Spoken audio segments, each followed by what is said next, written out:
Karate ni sanaa ya mapigano yenye historia ndefu na ya kuvutia. Asili ya karate ilianza karne ya 14 kwenye kisiwa cha Okinawa nchini Japani.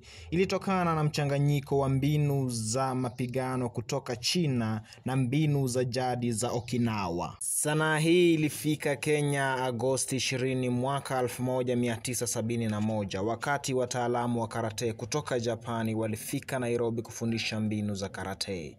Karate ilipokelewa vyema nchini Kenya, hasa katika vikosi vya usalama kama Kenya Police na Kenya Prisons, ambako ilitumika kama mbinu ya kujilinda. Katika taasisi ya kitaifa ya Michuki, kuna kikundi ambacho kimekumbatia mchezo huu ambao wanauenzi sana.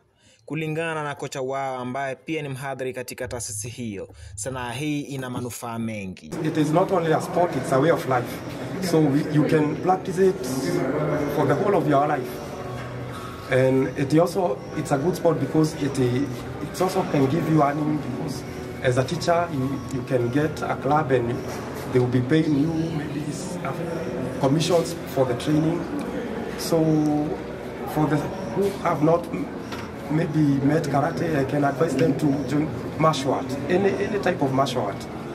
I think for most of the martial arts which I've gone through, all of them they are all alike. So even if he has not maybe gotten karate, he can look for another sport like taekwondo, there's judo, there's boxing. All those martial arts are really helpful for the human body, for physical exercise and for mental exercise. Mbali na kuimarisha afya, kujilinda, kujipatia kipato na kuimarisha kujiamini, karate pia inakuza nidhamu miongoni mwa wachezaji ambao hushiriki katika mchezo huu. Karate, it's mostly teach about discipline. Yeah.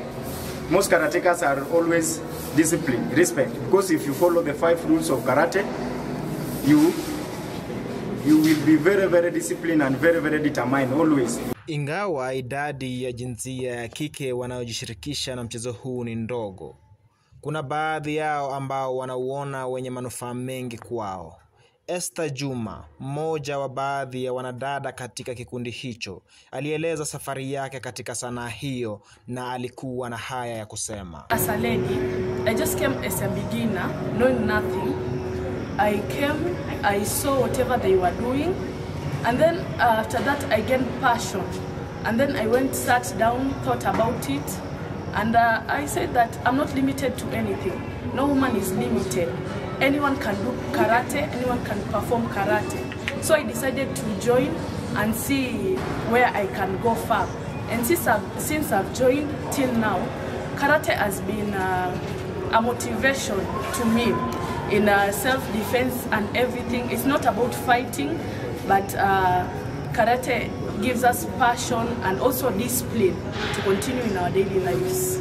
Sanaa hii ya karate ni baadhi ya michezo muhimu katika jamii na inafaa kuendelezwa katika vizazi vijavyo.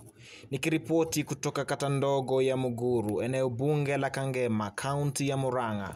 Jina langu ni Adoli Alan.